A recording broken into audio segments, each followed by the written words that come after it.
Hey everyone, so in this video, I'm going to show you how to use Gling.ai. So this is going to be particularly useful for individuals. Let's say that you have just heard about Gling.ai. How do you actually go ahead about using it? Now, before I actually show you how to use it, it is important to understand what the limitations are between each of the plans on Gling.ai.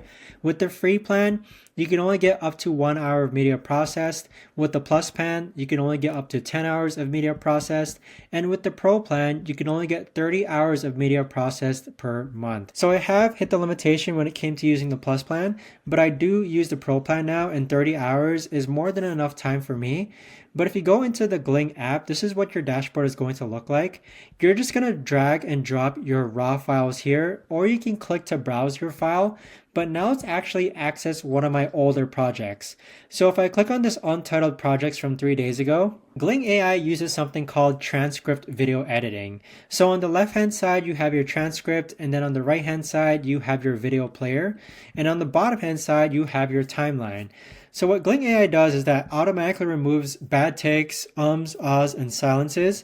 If you click on this button that says paste, you'll see that it removed 23 pauses, totaling about 1 minute and 2 seconds. So an entire minute was cut out from this clip here. Now with Gling AI, you'll see that some phrases and parts have been cut out. You can tell by it's a strike through and it's grayed out. If you want to go ahead and cut out a certain section, all you've got to do is highlight that section and then click on cut. If you want to bring that section back, you just got to highlight it and then uncut.